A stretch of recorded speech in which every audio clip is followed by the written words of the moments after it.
a lot of us have to come to terms with getting comfortable being uncomfortable. That Mm. comes in the form of Say how's the fam? Welcome back to How's the Fam, the podcast that teaches you about family, friends, and growth, okay? And today I'm joined by an incredible friend, a line brother of mine. That's right, I'm in the oh family, for those who yeah. don't know. It's my boy, my deuce, my link, Yeah, yeah. Kathy, everybody. Charles Kathy, how's it going, bro? I'm good, bro. It feel weird hearing you call me Charles. I don't know if you've ever called me Charles, bro. Yeah, I'll call you Chuck from now on. That make you feel Yeah, better? yeah, yeah, yeah. Let's go with Chuck, man. And so, Chuck, go ahead and introduce yourself to the people, bro. Man, what's up, everybody? Obviously, my name is Charles. For those who don't know, most people probably have never called me that in my collegiate career. Um, but in corporate America, I do go as Charles. Most people know me as Chuck. Native of Chicago, Illinois. Current resident of Dallas, Texas.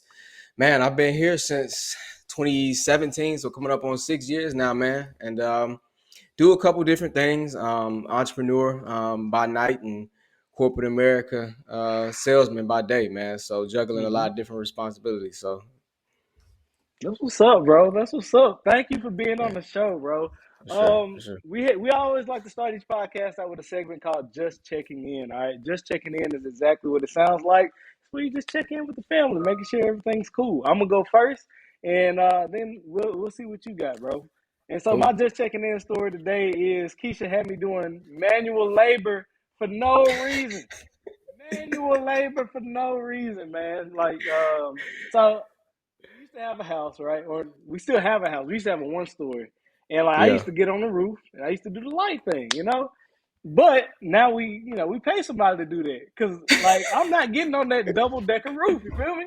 And so yeah, she was like, hey, we can't just have the lights on the house this year. We gotta level up. I was like, all right, like what you got in mind? So she bought these little snowmen.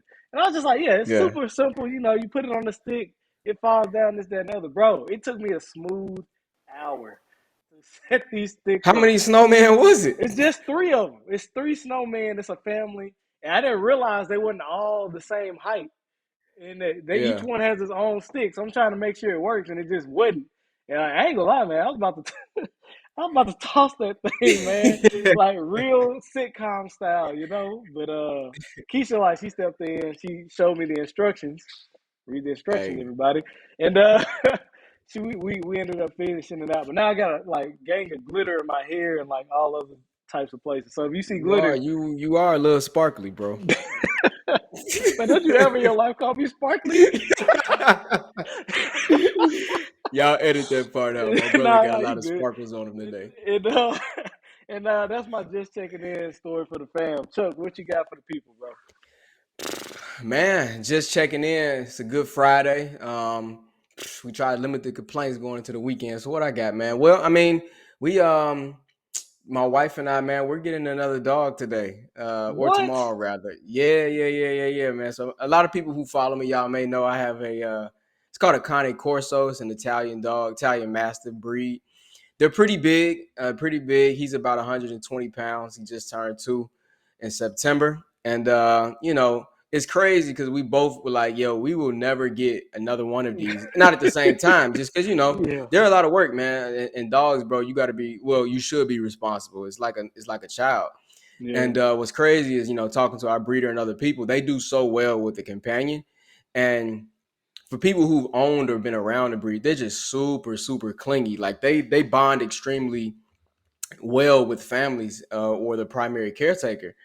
And man, we've been doing a lot of traveling, and we got a lot of stuff coming up next year that we're planning on doing. And we like, man, it'd be cool if he has somebody to play with because he just has a ball when he goes to the breeder's crib. So we've been yeah. going back and forth about it, man. So we finally decided to pull the trigger, and y'all just pray with me. And if I come back on the next episode of How's the Fam with a few more gray hairs, y'all know why. So That is a monster of a dog that you have, yeah, he not little, man. man. And y'all, that has Yeah, been just checking in. All right, we're about to get into the main event, which does include topics about financial literacy and like just a little hint about like marriage and things of that nature. Right? I say a hint. It's probably gonna be a whole lot.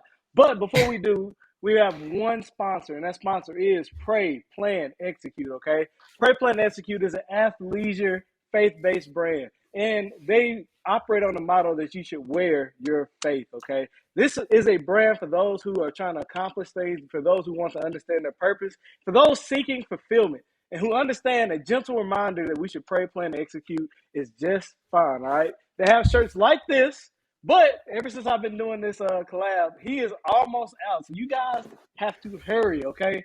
For the most part, everything is available in the larger sizes. But if you a slender guy or a not so slim guy, I wear a large. The larges are going quick, and the mediums are going even faster than that. So you need to hurry up Yep. and go to PrayPlanExecute.shop. Again, go to PrayPlanExecute.shop and enter code FAM. That is FAM, FAM at checkout for a, just for a family discount because I got you, Again, Pray, Plan, Execute. This is more than a brand. It is a lifestyle, okay? Now, Chuck, bro, you mentioned the cane course, so you Yeah. mentioned many things, but you are known as a financial literacy person, at least in our circle, right? So, Yeah. number one, what in your past has caused you to be the financial literacy person that you are? And just give us a couple a couple light tips Yeah. that we can execute in our own lives so that we can just be a little closer to achieving a little bit of financial literacy.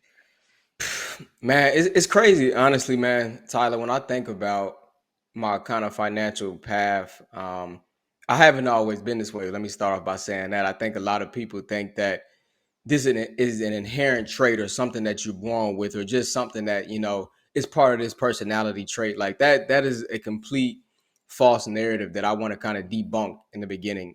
Any and everybody, if you have access to the internet, books, information, you can become financially literate, Mm, and continue to grow. I have a lot of growth to continue to do, and things that I can do better. So mm, it's a never ending journey, man. It's just like education. There's always more. There's always more knowledge out there in the world that you can seek. But kind of how I got started down the path, bro. Well, my father has always been a strong financial component for me. He's a self-made business owner. He has been for a number of decades now. And so I got exposed to the world of business, I think, before I more so thought about being financially literate. And mm-hmm, that kind of sparked and led me down the path of, okay, what will it take for me to own and operate as an entrepreneur one day? And naturally, if anybody, out there understands business, you have to start with funding. I mean, yeah. you can't light a match without fire. So I mean, you have to figure out, number one, all right, I have this idea, I have this thought. How do I put it into action and bring it to the marketplace, whether it's a service based business or if it's something that's integral.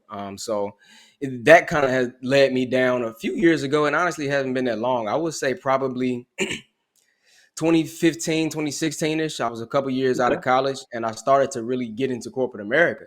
And I started to, it was almost like a light bulb went off, because one particular story, and I hope I'm not taking too long, bro, No, do you think? really sticks out in my mind. I was working for a company. Well, I can say it now. I'm not with them no more. Microsoft. I was with Microsoft, and everybody knows this huge brand to be Microsoft, right? I was sitting at lunch one day with a couple of my sales colleagues, and not most, all of my counterparts were Caucasian, and we're just Mm-hmm, having a conversation about our families, our family structures. And I remember one guy in particular named Scott. He was complaining about the amount of inheritance money that he was getting from his grandparents' will. And so I'm kind hmm. of ear hustling. I'm not really part of the conversation. And it ended up coming out that he was only getting $250,000. Only, huh? That right there blew me away. And then I started to really understand, you know what, there's a gap here. Like Yeah, there's something I'm missing, because $250,000 to me, that's life changing. that's That's life that's changing. that's that's Yeah, generational changing money in my mind. For him, it was peons. And so where did the difference take place in our 22, 23 years of maturation? And how did we get here at this lunch table and it's so far apart? And so that moment really kind of sticks out for me, to start understanding how money works and how wealthy people think about money, and what the difference between that is, and how not even just our culture, but people in general, I think from a middle class to lower economic scale, think about money. So ever since then, I kind of been, on a self educational trail, and yeah. just trying to be a sponge. So what was the difference? Like, what was the difference between like him and you? Like in terms of what was the difference that you found? He was, I think that the most fundamental difference when you break down all the different fluff and layers for me, it's the access to assets and what the difference Mm, between what he was used to from a lifestyle perspective based on what I was used to. I come from a really decent home. I mean, actually, a really great home. I mean, both my parents had very well paying middle class jobs. My father is one of the hardest working men I've ever been around. You know, I never wanted for anything. I didn't miss meals. So my mm, idea of having money, you know, never was that, oh, well, like I don't come from money, but being in circles and being exposed to people and around people like him, it told me that there was a gap somewhere. And the biggest gap in our community, I think, is earn money versus something that's an asset. An asset pays you and it's passive. You don't have to physically be there and it's creating wealth for you. Earn money is like a 9 to 5. If I don't show up to that job, I'm not getting paid. If I make mm, $15 an hour and I only work 2 hours, I'm only getting $30. Versus mm, if it was an asset for me, you know, it'll make money around the clock. And I think he was thinking of money on that scale. And to him, that's why $250,000. He had seen that before. He had seen probably mm, much more, and he knew people who had access to much more. So for him, it's disrespectful. For me, it's like, bro, I would go blow 250 right now, and it's like the most money I ever see in my life. So yeah, yeah, yeah. I got you, bro. That is a story, man. Like I didn't yeah, just trying to wrap my head around it. Like the yeah, simple fact that they were having that conversation just out in the open about money like that. It's yeah. just different, right? It's different, So bro. It's different. that's very, very different. All right. So Yeah, so you talked about kind of like why you went down the path of learning some of the financial literacy. So now yeah. can you give us maybe one or two things about like that you've learned along your journey? Yeah, for sure. For me, number one is to talk to people that's smarter than you, whether that's actual people, whether it's soaking up information, whether it's a book. I mean, today's society podcast. I mean, I had to figure out what is going to start me to grow. And I think about learning more so. I equate it to like a sport or a physical workout. And that's exactly what your brain is. Your brain's not going to retain and grow if you don't actually use it. So what's crazy is I never liked reading, bro. I won't say Yeah. I didn't like school, but I was the kid that got like a 3.3, 3.4, and I didn't really try. Like I didn't Hmm. try hard. Like it wasn't like hard for me, but I don't think I ever Yeah. fully dove in and applied myself to try to get the best I could possibly get in the classroom setting. So the idea of going down my own self-educational path at first was tough for me. Like I said, I would pick stuff up, put it down, pick stuff up, and it was more so from a book perspective. I mean, the typical ones you've heard: Rich Dad Poor Dad, The Millionaire Next Door, you know, the whole Dave Ramsey Think and series, grow etc. rich. Yeah. Yeah, Yeah. yeah, yeah. All those, you know, are financial tools that I think a lot of people have heard of. But when I got past the thought of it being so cliche and a chore for me, I actually found that I really, really enjoyed it. So I think that most people have a misconception about financial literacy, and I guess the enjoyment that comes from it, and I guess the exuberation. For me, I felt like I had gained something that was so valuable, and I think that that's what was missing from an school aspect, the educational system. In school, I mean, I wasn't there because I wanted to be there. I was there because I knew I had to be. Yeah. And with the whole financial piece, as I'm learning that, it's like, you know what? I can actually go use this information to be beneficial for me. So almost kind of from a selfish aspect, it caused me to be more intrigued every time I learned a little bit. And that just kind of continued to fuel my fire. So I said all that to say is number one, you got to start, you know, doing some research for yourself. And then start surrounding yourself with people that are smarter. I mean, again, it's super cliche, but it's an old adage that goes, if you're always the one or you're always the friend that is the smartest, or you know you're the most bright in the room, you in the wrong room. Yeah. So I think a lot of people think that they don't know how to do that. For me, that comes in the form of networking. For me, that comes in the form of asking questions when I'm in circles, whether it's at work or out, you know, meeting people. I open my mouth. That can be tough for some people. I know some people are naturally introverted in a way, but you have to get out and seek opportunities. And I think people will be really, really surprised the amount of information and opportunities and you can get in doors that will open if you just open your mouth and meet more people. I've gotten into the habit lately of wearing my brand a lot. And I do it purposely when I travel because it's a conversation starter. If I'm in the airport, like, oh, what's that? Oh, okay, blah blah blah. What do you do? And it just is a whole conversation. And then by the end of the plane ride or me leaving the airport, I've met somebody in a completely different walk of life who could potentially again be an asset for me later on. So I think if people start doing those two things, you'll be shocked. That's awesome, man. Number very tangible, very actionable advice. Just even today, like you can go out, you can do that right now. So thank you for sharing Yeah. that. Now you talked about finding a. That's my baby, y'all. You talked about finding people who are smarter than you, identifying people who are smarter than you, and I agree. Like I feel like, Yeah. yeah, if you're the smartest person in your room, then you're not in. It's not a circle; it's a cage, right? So Yeah. how do you find people of a higher echelon than yourself when you're used to being in a Yeah. certain echelon? Like what techniques have you So used? so I'll break it down like this.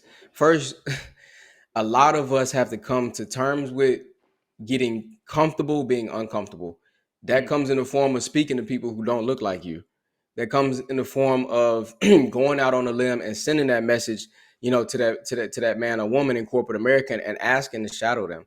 That comes in the form of, like I said, when you're going out and Friday or Saturday night hanging out with your friends at the bar, if you see somebody, just speak, and you'll be surprised the amount of conversations. Yeah, a lot of it ends up being fluff and surface level, but I would dare to say 30 to 40% of the conversations that I end up having with complete strangers ends up being on a higher level. And even if I'm not learning something tangibly that'd be valuable to me, I mean, mm-hmm, it's just good to be well rounded. And again, I mean, I was out, this is a couple months ago, but man, I ended up meeting a guy who he had his own engineering firm, and I forget exactly what they build, but it had something to do with like skyscrapers or something crazy. Like he delved in like a completely different industry for me, something that I yeah, would never ever do. But I have his phone number. I could pick up the phone and call a guy in the industry I never thought possible, and who knows, that may be proved to be valuable for me later on down the line. So I mean, it's something that that I think that a lot of us, not that we're scared, but we just have gotten in the habit of not doing that. And again, there's a lot of different reasons why I think we could point to why a lot of us don't do that on a regular basis. But you have to start being intentional with it. I have a kind of a metric goal for me. mm, If I try to meet or introduce myself to one person that I don't know a day. And again, I think that we think about how hard that can be, but it yeah, doesn't have to always be like in person. Like social media. I mean, all of us are on that all day, every day. Like the few times, that you scroll past, an ad or somebody who's in a different lane than you, like reach out and introduce yourself. You will be surprised at the amount of information you get just from, introducing yourself. So, I mean, that's one. And then secondly, I think that it's super, super cliche, bro, but you got to start making a financial plan for yourself. A mm. lot of people, I think, when you think of the idea of a budget, my wife People don't hates like that that word. word. People My don't wife, like that I word. don't, I don't really like that word, to be quite honest, because it sounds like this grandiose, daunting like task. And I think that we've gotten so far away from like the simplicity of it, we try to overcomplicate it. And I tell my wife all the time, like, you don't have to have an Excel spreadsheet like me. You don't have to be, what I'm saying, always dove into Meticulous. numbers. Yeah, like, yeah, you don't have to do all of that. And I'm not even really that analytical. It's crazy because I think a lot of people perceive me to be that way when I talk, but I'm really not a numbers guy. I'm decent with numbers because I practice them on a regular, but I'm not somebody who can break down 100 billion zillion and tell you what's the square root. I promise you, I don't even want to do that. So Mm-hmm. make it simple for yourself. Find something that works for you, whether that's an app. There's tons out there that you can go and just really, I mean, link your transactions and then figure out where you're wasting money and then do better next month.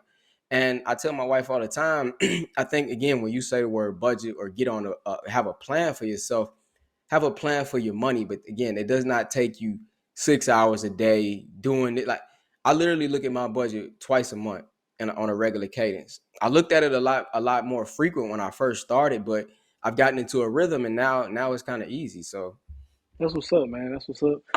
yeah. I'm gonna branch off into another question, but you talked about you meet one person a day, right? How do Yeah. you maintain those networks, or is that just like a I said, hey, I did my part, I'm moving on? Like, how's that maintaining those relationships operate? I will be tough. It fluctuates. It definitely Okay. fluctuates. I can do a much better job of following up on relationships that I meet on a regular basis. Yeah. Um, I get into kind of flows where I'm really really good at it, and Yeah. then I get into flows where I'm really mediocre, and then I Mm. come across somebody and I'm like, dang, I haven't reached out in a while. And I actually heard this on a podcast a few weeks back. The gentleman was talking about how he maintains relationships and people that he reaches out to on a regular basis, and he sets a calendar reminders when he meets That's the what I do. person. Like every couple months, he'll just send a message. And at first, I'm like, bro, that's kind of cheesy and kind of like slime ball. It's like you kind of are manipulating it. So if and when you would ever need something, they kind of the door is open. But after I really heard his entire spiel, it's actually not. It's what I just said in No. the beginning. You have to be intentional Yeah. about the plans that you have for yourself. And if it's somebody that that can be an asset to you, it's nothing wrong with having those metrics in place. Like, hey, I haven't talked to Tyler in 2 months. Let me just reach out and say, hey brother, hey, hope all is well. It doesn't have to be anything long drawn out. But if and when I need Tyler for anything, or I want to have a conversation, him or her is more apt to pick up the phone and want to have that, because the connection is there, and it's not, I haven't talked to you in 2 years. So Yeah. I do that. I have notifications for specific people. yeah. I have notifications and I have shortcuts I and can all the see other you stuff. doing that, Tyler. No, I actually can it see you is what doing it is, that. and it's not that I don't think about you. Like it's not that I don't. It's just that we're all busy people, so we can't spend all day every day Facts. on the phone. So I do it for you, not Facts. for me. Uh, I At least that's how I be trying ain't to justify it or whatever, right? I ain't And so, mad at you. all right. So you talked about how you manage money, right? But recently you got married, so congratulations to Yeah. you and your Appreciate it. spouse. I went to the Appreciate it, bro. wedding. The wedding was incredible. The Yeah, wedding was appreciate it, actually bro. spectacular, one of the best I've been to. And Appreciate I it, bro. wanted to ask you, so what do these financial systems look like when you're planning a wedding? Specifically for the wedding? Yeah, bro. Because you got to Man, keep in mind, like specifically for the yeah, wedding, because the wedding is yeah. the first time you and your spouse That's like true. It's the intermingle money, right? And so yeah, that's for your first sure. time you're learning about your spouse and how they look at money, and then For sure. it almost sets the precedent for how you're gonna operate in the future, right? So, Yeah, yeah. no, for sure. You 100% right. I think what helped us is, number one, we got a planner, bro. And it's funny, everybody has been asking me that, like, hey, Chuck, what did you and Jordan do? Kind of starting off when you were planning your wedding. I know me and my wife. I'm not a planner. I'm not a planner. My wife is better at it than me, but we're neither one of us are really really green that way. So what we did, we were like, you know what? We feel comfortable spending the amount of money for somebody who's going to be on top of this whole entire process, because that's what works for us. So we got a really really good planner. Shout out to Kari and La Chantel Events. Y'all hit her up out of Houston. But What's the man, name? What's the shout out? I can put it on the screen. What her, you got? her name is Kari Houston. Her business name is La Chantel Events. And I can give you her Instagram handles and all that. So Yeah, send me your um, information. It's on the I screen right got you. now, good people. I got you. I got you. But we did that in the beginning, and for us, that laid out the entire financial process for us in front of us. She put together a spreadsheet. She talked about what our goals for the wedding were, and then we started price itemizing everything, and then she put us on a schedule. So for the food, from beverages to the different vendors we had to the people who played the piano and everything was itemized, and it had a Hmm. number attached and a date. And every time we paid it off, she would send us an updated spreadsheet of, hey, this is where you are. This is when the next item was due.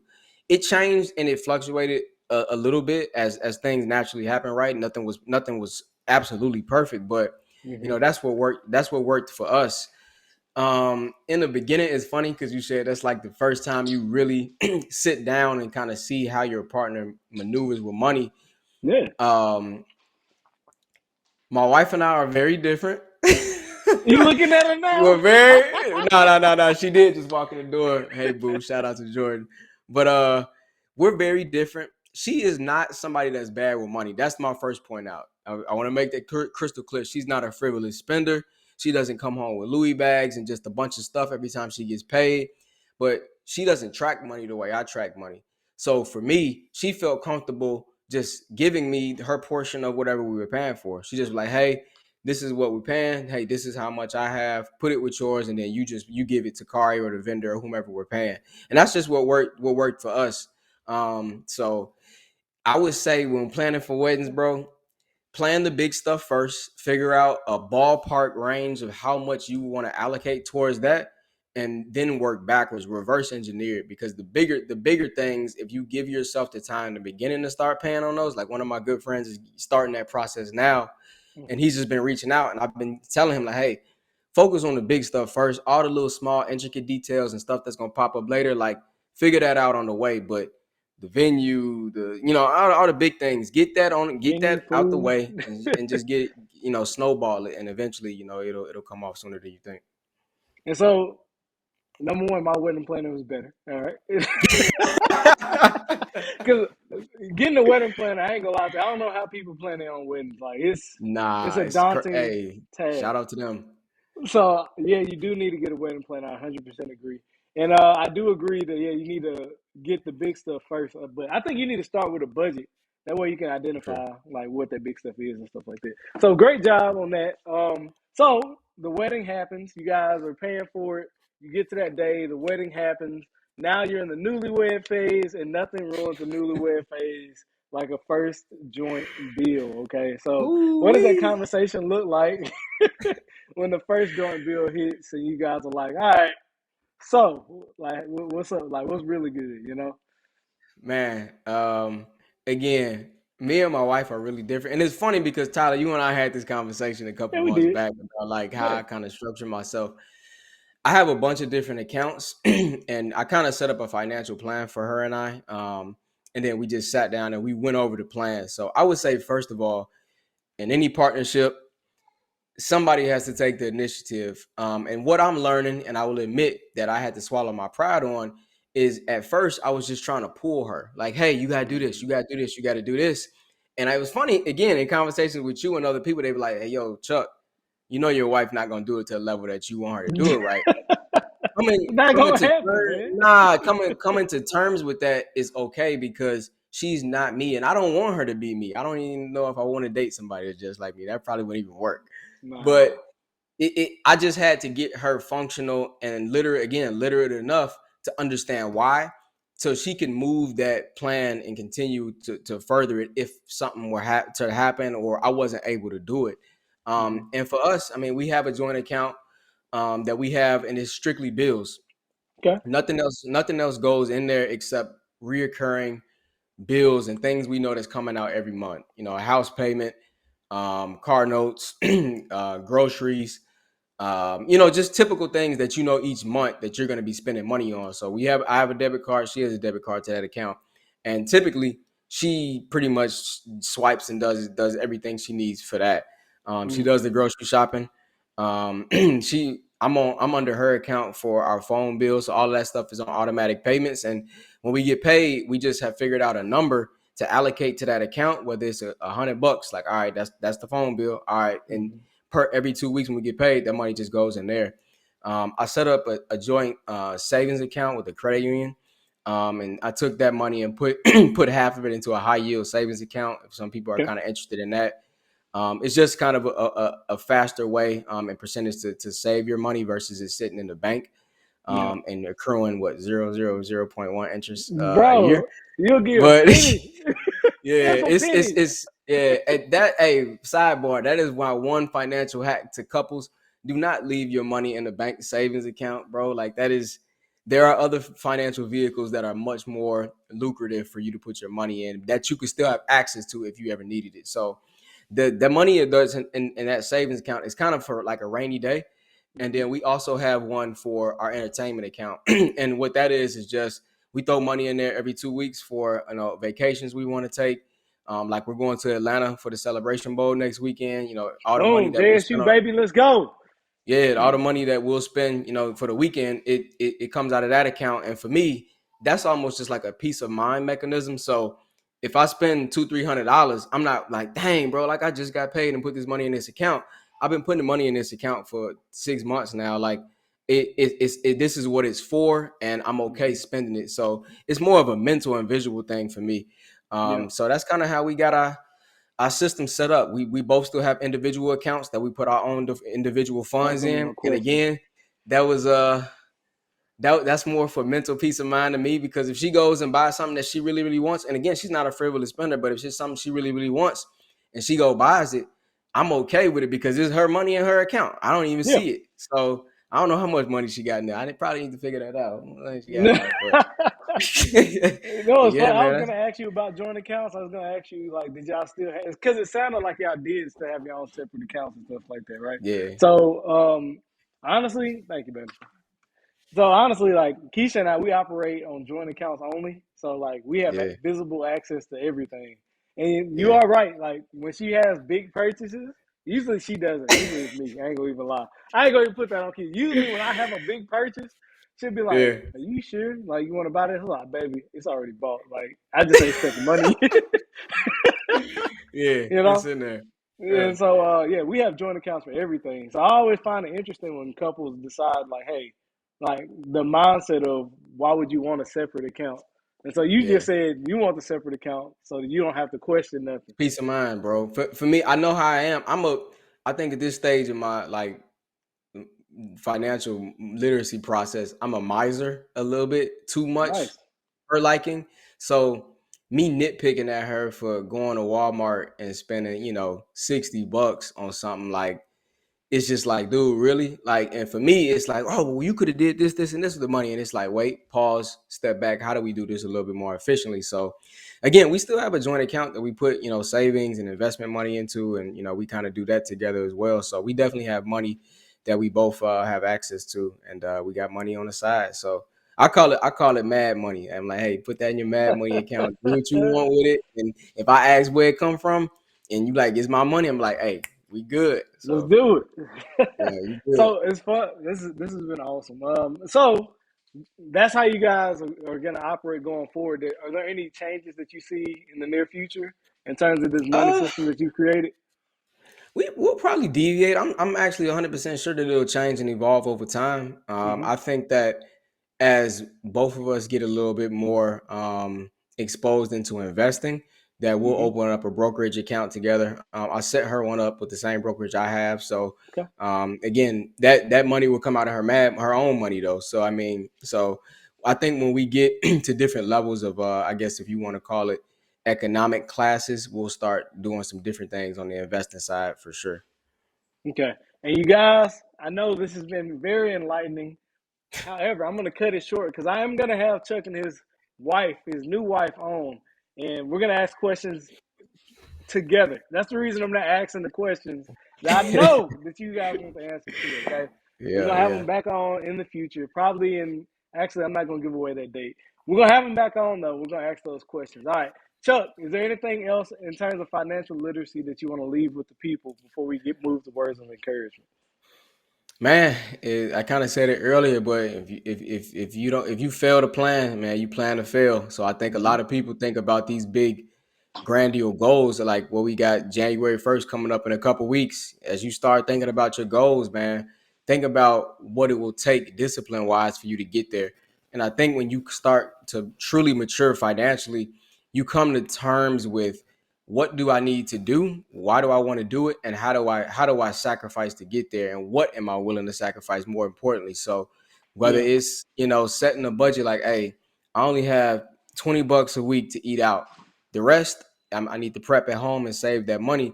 Do whatever you need to do, but make sure that you have a plan, because if you don't have a plan, I don't see many things work without a great plan. You think about all the consumer stuff that we buy. Like, that company had a plan to get to that scale. Like, nothing yeah. really happens by accident no more in today's day and age. And there's so many different tools to help you get there. And again, I think a lot of us overthink that process. So simplify it. Go with works. Go with what works for you. And man, attack your goals aggressively, man. I think you'd be all right. Hey, you guys, you heard it here first. All right. Now, words of encouragement. Chuck, we like to every episode with a segment we call Words of Encouragement, okay? Words of Yeah, Encouragement is just that. It's us leaving the people with some words of encouragement before we leave, all right? I will go yeah. first. I'm going to let you think of yours, all right? Bet, bet. Let's do it. Oh, all right.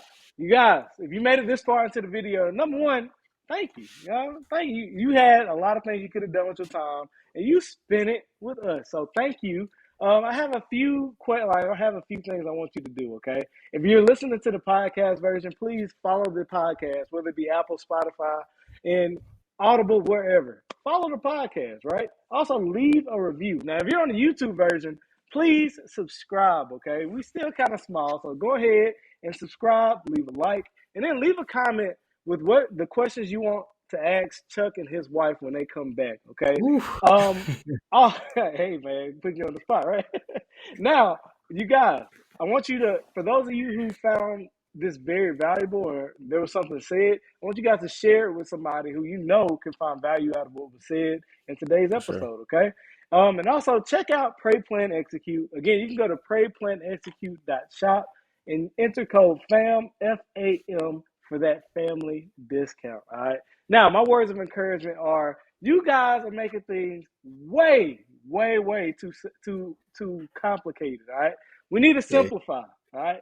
Just because it seems complex on the outside doesn't mean it's operating very complexly on the inside, right? And at the end of the day, even Amazon, as big of a conglomerate as it is, the way that it makes money is very simplified, right? Just Facts. like when Chuck was talking about the budget, it may seem like a daunting task, but as soon as you actually get in there and start doing it and you spend time with that problem, you realize it really is pretty simple, right? So Yep. let's stop making things so complex. Let's break them down and let's make sure we execute the simplest things. That way we can become just a little bit better every single day, and that can compound into something extremely great. You guys, simplify. All right, Chuck, how many words of encouragement you got Woo. for the people? Man, I mean, I can't. What's been a burning desire kind of on my heart is to start trying to plan my 2022 goals. And again, going back to that, I think the biggest aspect and key for me it's not even this year, this last like 3 or 4 months is being more aware of self. If you continue to work on your self-awareness, so many other aspects and realms of life are going to start to fall in place. I'm a work in progress. I have not mastered that yet.